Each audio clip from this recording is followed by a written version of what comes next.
Babylon का सबसे अमीर आदमी। अध्याय 5। सौभाग्य की देवी से मिले। भाग्यशाली होने की इच्छा सभी को होती है। यह इच्छा 4000 साल पहले बेबीलोन के लोगों के सीने में उतनी ही थी जितनी आज के लोगों में है। हम सभी भाग्य की देवी का आशीर्वाद चाहते हैं। क्या कोई तरीका है जिससे हम उससे मिल सकते हैं और उसे आकर्षित कर सकते हैं? सिर्फ उसका ध्यान ही नहीं खींचें बल्कि उसकी कृपा भी पा सकें। क्या किस्मत को आकर्षित करने का कोई उपाय है? ठीक यही चीज़ प्राचीन बेबीलोन के लोगों भी जानना चाहते थे। यही चीज़ पाने का उन्होंने निर्णय लिया। वे चतुर इंसान थे, सजग चिंतक थे। यह बताता है कि उनका शहर सबसे अमीर और शक्तिशाली कैसे बना। उस समय कोई स्कूल और कॉलेज नहीं थे, लेकिन उनके पास सीखने का एक केंद्र था जो बहुत ही व्यावहारिक था। बेबीलोन की ऊंची इमारतों में इसका स्थान राजा के महल, झूलते बगीचे और देवताओं के मंदिर जितना था। आप इसका जिक्र इतिहास की किताब में कम पाएंगे या फिर पाएंगे ही नहीं, लेकिन उस समय इसका बहुत खास प्रभाव था। यह भवन टेम्पल ऑफ लर्निंग था, जहाँ अतीत का ज्ञान स्वयं यशक शिक्षकों द्वारा दिया जाता आता और लोग रुचि के विषयों पर बहस होती थी। इसकी दीवारों के अंदर सभी इंसान बराबर थे। साधारण गुलाम भी शाही राजकुमारों से बहस कर सकते थे। उन लोगों में जो टेम्पल ऑफ लर्निंग अक्सर जाते थे, उनमें से एक था अर्कद। उसका अपना विशेष हॉल था, जहाँ लगभग हर शाम जवान और बूढ़े लोग जमा होकर दिलचस्प विषयों पर भाषण देते थे। देखते हैं कि क्या वे जानते थे कि कैसे अच्छी किस्मत को आकर्षित किया जाए। रेगिस्तान की धूल के बीच सूर्य आग के गोले की तरह जैसे ही डूबा, वैसे ही अर्कद मंच की ओर बढ़ा। वहाँ 40 लोग उसका इंतजार कर रहे थे। वे जमीन पर टाट पर बैठे थे। और भी लोग आ रहे थे। आज रात हम क्या चर्चा करेंगे? अर्कद ने पूछा। थोड़ी हिचक के बाद एक लंबा जुलाहा खड़ा होकर मुखातिब हुआ। मेरे पास एक ऐसा विषय है जिस पर मैं चर्चा करना चाहता हूँ, लेकिन मुझे हिचक होती है कि आप और मेरे दोस्तों को इस पर हंसी न आए। अर्कद और बाकी लोगों के कहने पर उसने कहना शुरू किया। इस दिन मैं किस्मत वाला रहा हूँ, क्योंकि मुझे एक बटुआ मिला जिसमें सोने के सिक्के थे। किस्मत बनी रहे, मैं ऐसा चाहता हूँ, यह जानते हुए कि ऐसी इच्छा सभी लोग रखते हैं। मैं सलाह देता हूँ कि हम सभी अच्छी किस्मत को आकर्षित करने पर चर्चा करें, ताकि इसे बुलाने के तरीके सीख सकें। एक बहुत दिलचस्प विषय आया है, अर्कद ने कहा, जो हमारी चर्चा के लायक है। कुछ लोगों के लिए अच्छी किस्मत का मतलब एक अच्छा संयोग है, जो आकस्मिक घटना की तरह घटता है और बिना किसी कारण हो जाता है। कई लोगों का मानना है कि अच्छी किस्मत अष्ट नाम की देवी से आती है, जो उन पर वरदानों की बौछार करती है जो उन्हें खुश करते हैं। मेरे दोस्तों, बोलो, आपका क्या कहना है? क्या हम वैसे तरीके खोजें जिनसे किस्मत हम तक आती है? हाँ हाँ, बिल्कुल, आतुर श्रोताओं ने एक साथ कहा। तब अर्कद ने कहा, अपनी चर्चा शुरू करने के लिए सबसे पहले उन लोगों की बात सुनो जिन्हें जुलाहे की तरह संयोग से खजाने और आभूषण मिले। चारों तरफ सन्नाटा छा गया, जिसमें सभी किसी के बोलने का इंतजार कर रहे थे, पर किसी ने कुछ नहीं कहा। क्या कोई नहीं? अर्कद ने पूछा। तब इस तरह की किस्मत बहुत दुर्लभ होगी। अब कौन सलाह देगा कि हमें यह खोज जारी रखनी चाहिए या नहीं? मैं सलाह देता हूँ, अच्छे चोगे वाला एक जवान इंसान उठकर बोला। जब एक इंसान किस्मत की बात करता है तो क्या ये सहज नहीं कि हमारी सोच जुए की मेज पर चलती है। क्या ये सच नहीं कि कई लोग भाग्य की देवी को खुश करने में लग जाते हैं ताकि वह उन्हें वरदान दे दे। जब वह वापस अपनी सीट पर गया तो आवाज़ आई, मत रुको, अपनी कहानी बताओ, हमें बताओ, क्या तुम्हें जुए के टेबल पर देवी का साथ नहीं मिला? क्या उसने तुम्हारे पास का लाल हिस्सा ऊपर नहीं किया ताकि डीलर को नुकसान पर तुम्हारा बटुआ भर जाए, और पासे का नीला हिस्सा ऊपर नहीं आया ताकि डीलर को चांदी के ढेर सारे सिक्के मिल जाएं?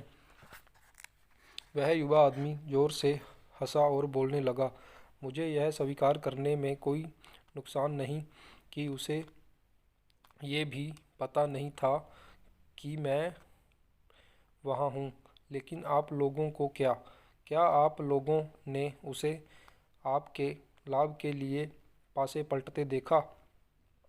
यह सुनने और सीखने को तैयार है। अच्छी शुरुआत, अरकद ने कहा। हम यहाँ सवालों के सभी आयामों पर चर्चा करने आए हैं। जुए के टेबल को अनदेखा करना उस सोच को अनदेखा करने जैसा है जो हम सभी में है। वे है थोड़े से चांदी के दांव लगाकर ढेर सारा सोना जीत जाना। ये मुझे कल की रेस की याद दिलाता है। दूसरे श्रोताओं ने कहा, अगर देवी जुए के टेबल पर जाती है तो वे दौड़ते रथ और घोड़ों की रेस को अनदेखा करती है, जहां उसे ज़्यादा आनंद मिल सकता है। अरकद, ईमानदारी से बताइए, क्या उसने कल नीनेवेह में आपके ग्रे घोड़े पर दाव लगाने को कहा? मैं आपके ठीक पीछे खड़ा था और मैं अपने कानों पर विश्वास नहीं कर पाया जब आपने ग्रे घोड़े पर दाव लगाया। आप सभी को अच्छी तरह जानते थे कि असीरिया में कोई भी हमारे घोड़ों की रेस में नहीं हरा सकता। क्या देवी ने आपके कानों में ग्रे घोड़े पर दाव लगाने के लिए कहा? क्योंकि अंतिम मोड़ पर काला घोड़ा गिरेगा और हमारे घोड़े को रास्ते में रुकावट डालेगा और ग्रे को अचानक जीत मिल जाएगी। अरकद मजाक पर मुस्कुराया। हमें ऐसा क्यों लगता है कि देवी किसी घोड़े की रेस में किसी इंसान पर खास रुचि दिखाएगी? मेरे लिए यह दया और करुणा की देवी है, जिसका काम ज़रूरतमंदों की मदद करना और लायक इंसान को पुरस्कार देना है। मैं उसे जुए के टेबल या रेस में नहीं खोजता जहां लोग स्वर्ण जीतने से ज़्यादा हारते हैं, बल्कि उन जगहों में खोजता हूं जहां लोगों के काम ज़्यादा ज़रूरी और पुरस्कार के लिए ज़्यादा लायक हैं। ज़मीन को जोतने, ईमानदार व्यापार और इंसान के सभी पेशों में अपनी कोशिश पर लाभ कमाना आसान है। उसे हर बार पुरस्कार नहीं मिलेगा, क्योंकि कई बार उसके निर्णय गलत होंगे और कई बार हवाएं और मौसम उसकी कोशिश को बेकार कर देगी। तभी भी अगर वह लगा लगा रहता है, उसे लाभ जरूर होगा, क्योंकि लाभ की संभावना उसके पक्ष में ज़्यादा है।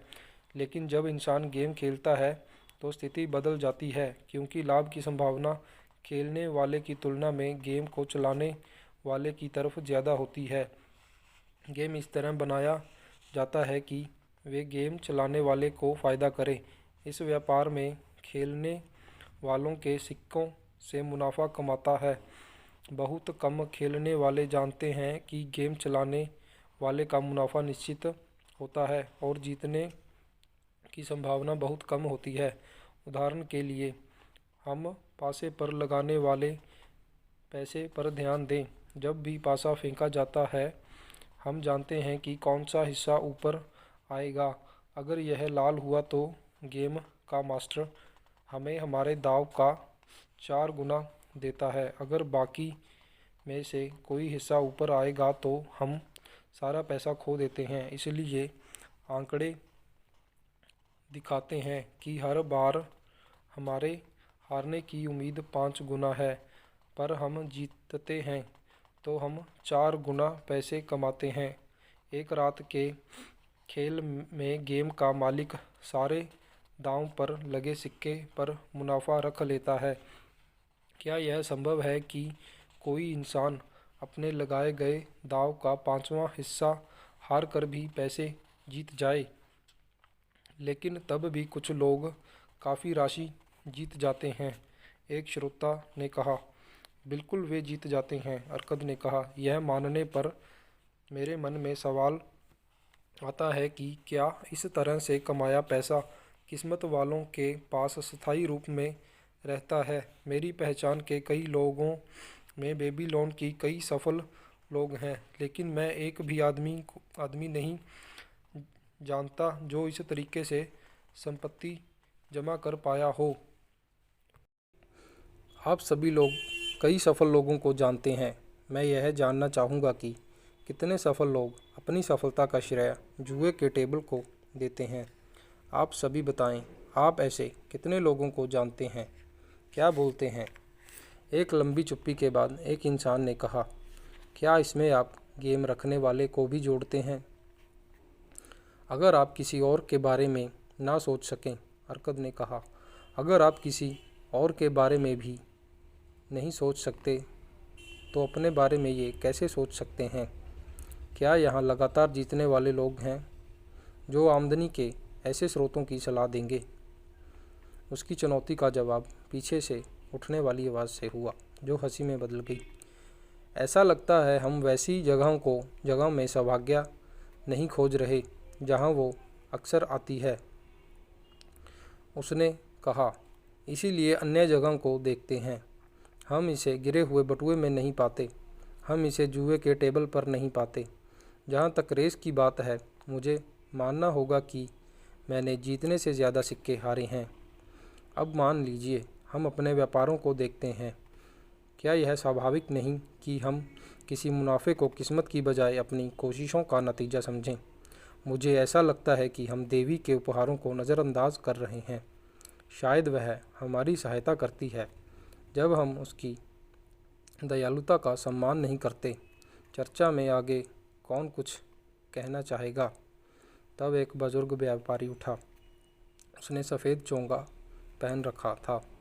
अर्कद और मेरे दोस्तों, आपकी अनुमति से मैं एक सलाह देना चाहूँगा। जैसा आपने कहा, अगर हम अपने उद्योग और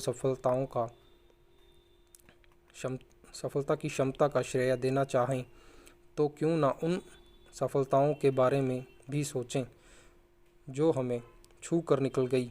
अगर वे हमारे पास आती तो सौभाग्य का दुर्लभ उदाहरण बन जाती, लेकिन वह हमें संतुष्टि नहीं दिला सकी, इसीलिए हम उन्हें पुरस्कार नहीं मानते। यहाँ कई लोगों के पास ऐसे अनुभव होंगे। यहाँ एक समझदार तरीका है, अर्कद ने माना। आप में से कितने लोग हैं जिनके पास किस्मत आकर निकल गई? कई हाथ उठ गए, उनमें व्यापारी के भी थे। अर्कद ने उसे बोलने के लिए कहा, आपसे चूँकि इस तरीके की सलाह दी, इसीलिए सबसे पहले आपसे सुनते हैं। मैंने आपको एक कहानी सुनाना चाहूँगा, उसने कहा, जो बताती है कि कोई इंसान कैसे किस्मत के पास जाकर इसे खो देता है जिसने उसे नुकसान और दुख होता है। कई साल पहले जब मैं युवा था, मेरी नई शादी हुई थी और मैंने कमाना शुरू किया था। मेरे पिता आए और उन्होंने मुझे एक जगह निवेश करने के लिए कहा। उनके एक अच्छे दोस्त के बेटे ने शहर की दीवारों के बाहर एक बंजर धरती का प्लाट देखा था। यह नहर से काफ़ी ऊंचा था, जहां पानी नहीं पहुंच सकता था। मेरे पिता के दोस्त के बेटे ने इस ज़मीन को खरीदने का एक प्लान बनाया। उसने कहा कि वहां बैलों से खींचे जाने वाले 3 बड़े जलचक्र होंगे जो पानी को खींचकर ज़मीन को उपजाऊ बना देंगे। एक बार काम होने पर वह उस ज़मीन को छोटे हिस्सों में बांटकर फसल उगाने के लिए शहर के नागरिकों को बेच देगा। मेरे पिता के दोस्त के बेटे के पास इस काम को करने के लिए पर्याप्त पैसे नहीं थे। मेरी तरह वह भी एक युवा था जो ठीक ठाक कमा रहा था। मेरे पिता की तरह उसके पिता का भी बड़ा परिवार था और उनकी कमाई कम थी। इसीलिए उसने लोगों के एक ग्रुप को अपने साथ काम करने के लिए मनाया। इस ग्रुप में 12 लोग होते हैं और इंसान अपनी कमाई का 10% तब तक देता रहता जब तक ज़मीन बेचने के लिए तैयार नहीं हो जाती। सभी निवेश के अनुपात के अनुसार मुनाफा कमाते। तुम मेरे बेटे, मेरे पिता ने मुझसे कहा, अभी युवा अवस्था में हो। मेरी गहरी इच्छा है कि तुम एक कीमती जायदाद अपने लिए बनाना शुरू करो ताकि तुम सम्मानीय नागरिक बन सको। मेरी इच्छा है कि तुम अपने पिता की गलतियों से आए ज्ञान से कुछ सीखो। पिताजी, मेरी भी यही इच्छा है, मैंने जवाब दिया। तब वैसा करो जैसी मेरी सलाह है, वह करो जो तुम्हारी उम्र में करना चाहिए था। अपनी कमाई का 10% अच्छी जगह निवेश करो और इससे जो कमाई होगी उससे तुम मेरी उम्र तक पहुंचने के पहले एक कीमती संपत्ति बना सकते हो। आपके शब्द बुद्धिमानी के शब्द हैं पिताजी। इसी मुझे भी अमीर बनने की इच्छा है, लेकिन ऐसे कई काम हैं जिनके लिए मेरे पैसों की ज़रूरत है। इसलिए आपके बताए काम को करने में मुझे हिचक हो रही है। मैं युवा हूँ, मेरे पास पर्याप्त समय है। ऐसे में उस उम्र में सोचता था और देखिए कई साल बीत गए हैं और मैंने अभी तक शुरुआत नहीं की। पिताजी, हम दूसरे युग में रहते हैं।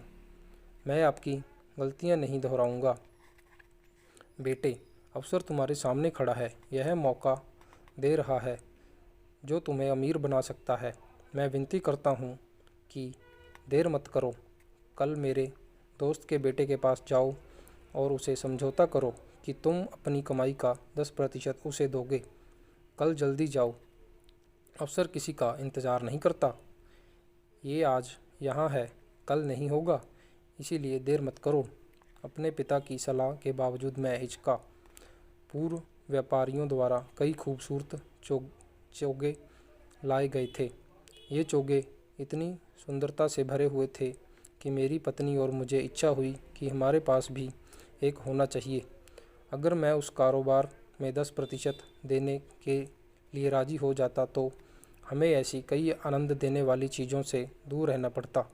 मैं अपने निर्णय को तब तक टालता रहा जब तक बहुत देर हो गई और मुझे अफसोस करना पड़ा। यह कारोबार हमारी आशा से ज़्यादा सफल हुआ। यह मेरी कहानी है कि मैं कैसे किस्मत का एक मौका चूक गया। इस कहानी में हम देखते हैं कि किस्मत उस इंसान के पास कैसे आती है जो अवसर को स्वीकार करता है। रेगिस्तान के एक सांवले आदमी ने कहा, किसी भी संपत्ति के निर्माण के लिए एक शुरुआत होनी चाहिए। वह शुरुआत सोने और चांदी के उन सिक्कों से हो सकती है जो इंसान अपनी शुरू की कमाई से निकालता है। मैं खुद भी कई झुंडों का मालिक हूँ। मैंने अपने झुंडों की शुरुआत तब की तब मैं सिर्फ एक लड़का था और चांदी के एक सिक्के से मैंने एक बछड़ा खरीदा। यह मेरी संपत्ति की शुरुआत थी और मेरे लिए बहुत ज़रूरी था। संपत्ति बनाने में शुरुआत करते समय अच्छी किस्मत किसी के पास भी आ सकती है। सभी लोगों के साथ वह पहला कदम महत्वपूर्ण है जो उन्हें अपनी मेहनत से कमाने वाले इंसान से उस इंसान में बदल देता है जो अपने स्वर्ण से आने वाले लाभ से कमाते हैं। कुछ लोग यह कदम तब उठाते हैं जब कम उम्र के होते हैं और उन लोगों से आगे निकल जाते हैं जो यह कदम देर से उठाते हैं या फिर इस व्यापारी के पिता की तरह कभी नहीं उठाते। अगर हमारे व्यापारी दोस्त ने यह कदम पहले उठा लिया होता जब उसके पास अवसर आया था तो आज उसके पास दुनिया की अच्छी चीज़ों की भरमार होती। अगर हमारे जुलाहे दोस्त की किस्मत ने उसे पहला कदम उठाने के लिए प्रेरित किया होता तो उसकी अच्छी किस्मत की यह शुरुआत होती। शुक्रिया, मैं भी बोलना चाहूँगा। दूसरे देश के एक अजनबी ने कहा, मैं सीरिया से हूँ। मैं आपकी भाषा अच्छी तरह नहीं बोल पाता। मैंने अपने व्यापारी दोस्तों के लिए एक नाम देना चाहूँगा। आपको शायद लगे कि यह नाम विनम्र नहीं है, तब भी मैं उसे ये नाम देना चाहूँगा, लेकिन मैं नहीं जानता आपकी भाषा में इसके लिए क्या शब्द है।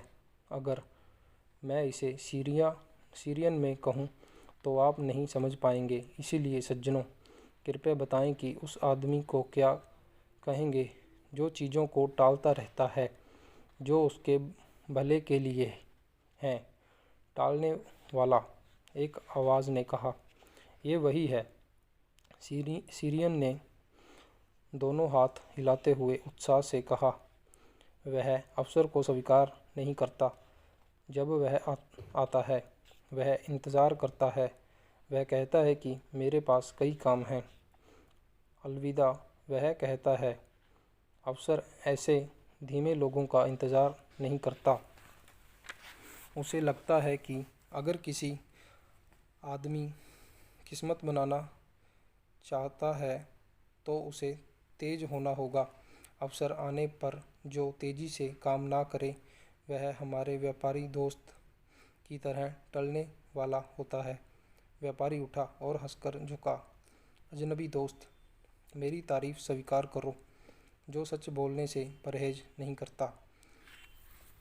और अब हम अफसर की दूसरी कहानी सुनते हैं जिसके पास दूसरा अनुभव है। अरकद ने पूछा, मेरे पास एक कहानी है। लाल चोगे वाले एक प्रौढ़ इंसान ने कहा, मैं जानवरों का खरीदार हूँ और ज़्यादा ऊँट और घोड़े खरीदता हूँ। कई बार मैं भेड़ और बकरियाँ भी खरीदता हूँ। मैं जो कहानी बता रहा हूँ उसमें आप देखेंगे कि कैसे एक रात अवसर आया जब मैं इसकी उम्मीद नहीं कर रहा था। शायद इसी कारण से मैं इससे चूक गया। आप ही तय करें। ऊँटों की खोज में 10 दिन की थकाने वाली यात्रा के बाद एक शाम मैं शहर में लौट रहा था तो मुझे यह देखकर बहुत गुस्सा आया कि शहर के दरवाजे बंद हैं और उन पर ताले पड़े हैं। जब मेरे गुलाम रात के लिए तंबू लगा रहे थे जहाँ कम भोजन और ना के बराबर पानी था, मेरे पास एक बुजुर्ग किसान आए जो बाहर छूट गए थे। श्रीमान, उन्होंने मुझसे कहा, आपके पहनावे से लगता है कि आप एक खरीदार हैं। अगर ऐसा है तो मैं आपको अपनी भेड़ों का सबसे अच्छा झुंड बेचना चाहूँगा जिसे मैंने चराया है। मेरी अच्छी पत्नी काफ़ी बीमार है, मुझे जल्दी से वापस लौटना है। अगर आप मेरी भेड़ों को खरीद लें तो मैं अपने गुलामों के साथ ऊँटों पर चढ़कर जल्दी से वापस लौट सकता हूँ। इतना अंधकार था कि मैं उसके झुंड को देख नहीं सका, लेकिन उनकी आवाज़ से लग रहा था कि ये झुंड काफ़ी बड़ा होगा। ऊँटों की खोज के 10 दिन बीतने के बाद मैं उसे नहीं पा सका, इसीलिए मैं उससे सौदा करने को तैयार था। अपनी चिंता के कारण उसने काफ़ी उचित कीमत बताई। मैंने स्वीकार कर लिया, यह अच्छी तरह से जानते हुए कि मेरे गुलाम सुबह इस झुंड को शहर में ले जाएंगे और अच्छे मुनाफे में बेच देंगे। सौदा पूरा हुआ। मैंने अपने गुलामों को मशाल लाने को कहा ताकि हम भेड़ें गिन सकें।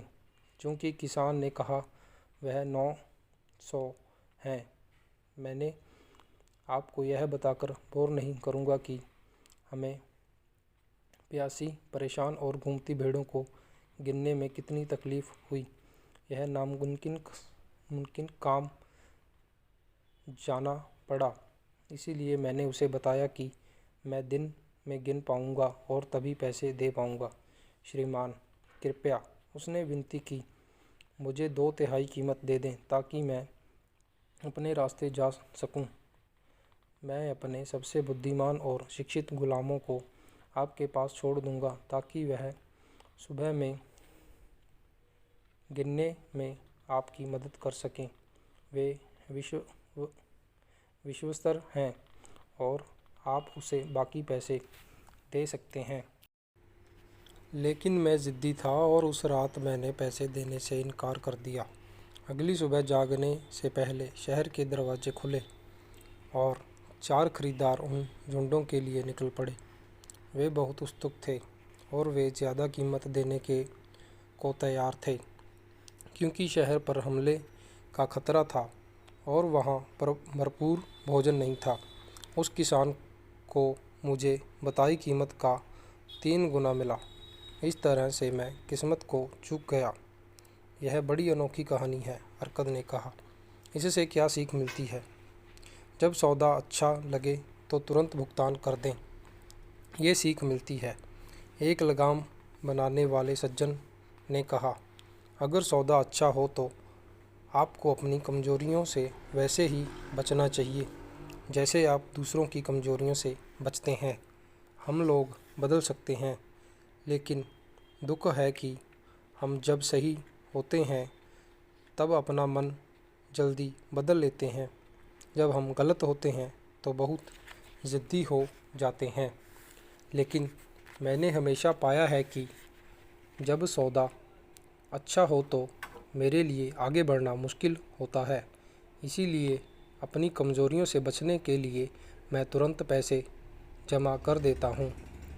यह बाद में उन अफसोसों से बचाता है जो किस्मत चूक जाने से होते हैं।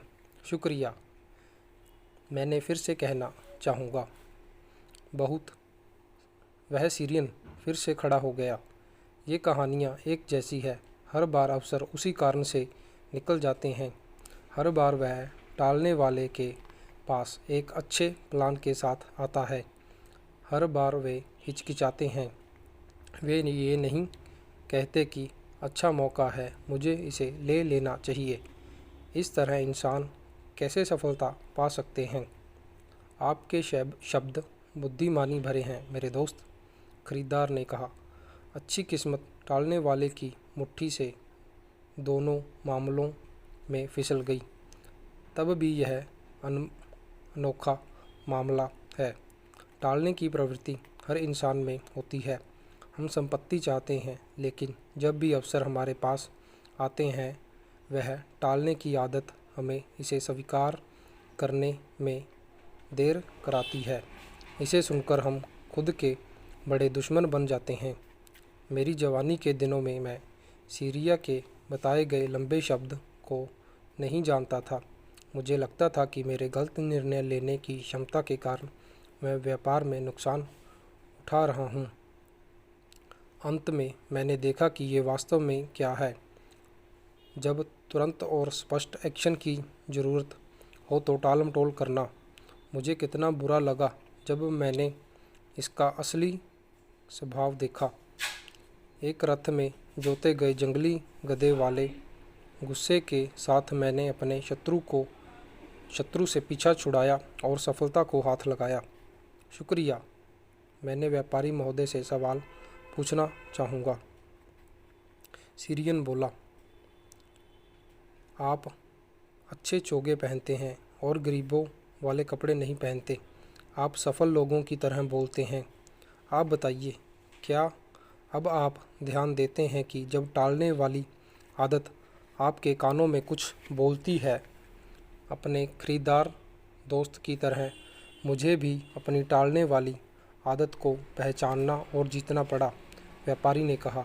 मेरे लिए यह दुश्मन साबित हुई। मैं इसे देखता रहा कि ये कैसे मेरे सफलता को दूर हटाती रही। जो कहानी मैं बता रहा हूँ वैसी ही अनेक घटनाएं घटी हैं जो बताती हैं कि मैंने कैसे अवसरों को दूर हटाया। अगर इसे समझ जाओ तो इसे जीतना मुश्किल नहीं होता। कोई भी इंसान इच्छा से किसी चोर को अपना घर लूटने नहीं देता, ना ही कोई इंसान किसी शत्रु को अपने ग्राहक भगाने और अपने मुनाफे को बर्बाद करने देता है। जब मैंने अपने दुश्मन को ये काम करते देखा तो मैंने संकल्प से इस पर जीत हासिल की। इसी तरह हर इंसान को टालने की आदत को दूर भगाना चाहिए ताकि वे बेबीलोन की संपत्ति में अपना हिस्सा पा सके। अर्कद क्या कहते हैं? चूँकि आप सबसे अमीर आदमी हैं, इसीलिए सभी आपको सबसे किस्मत वाला भी कहते हैं।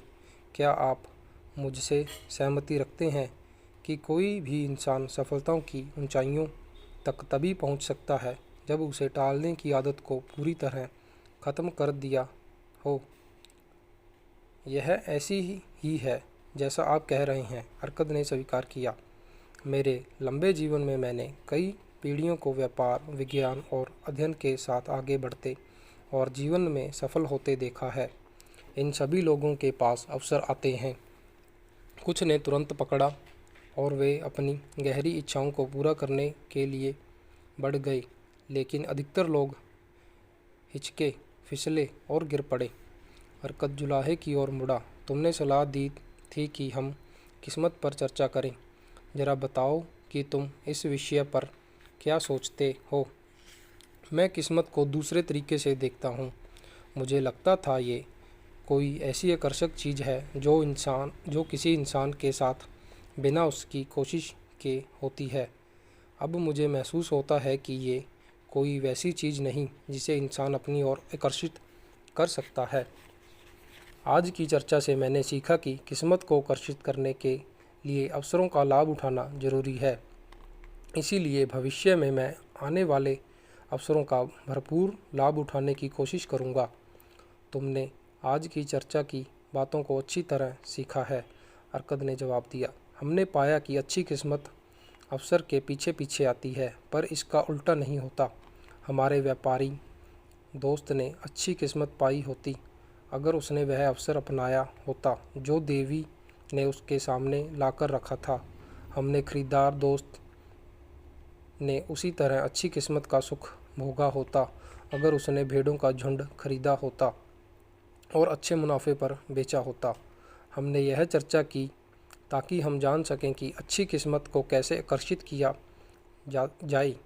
मुझे लगता है कि हमें रास्ता मिल गया है। इन दोनों कहानियों से पता चलता है कि अच्छी किस्मत कैसे अवसर के पीछे पीछे आती है। यहाँ एक सच है, किसी अच्छी किस्मत की कहानियाँ जीतों या हारों नहीं बदल सकती। वह सच ये है, अवसरों को स्वीकार करके अच्छी किस्मत को पाया जा सकता है। जो अपने लाभ के लिए अवसर पाने को आतुर रहते हैं, उन्हें किस्मत की देवी की कृपा मिलती है। वह हमेशा उनकी मदद करती है जो उसे खुश रखते हैं। काम करने वाले हमेशा उसे खुश रखते हैं। एक्शन आपको उस सफलता की ओर ले जाएगा जिसे आप पाना चाहते हैं। धन्यवाद। आपका दिन शुभ रहे।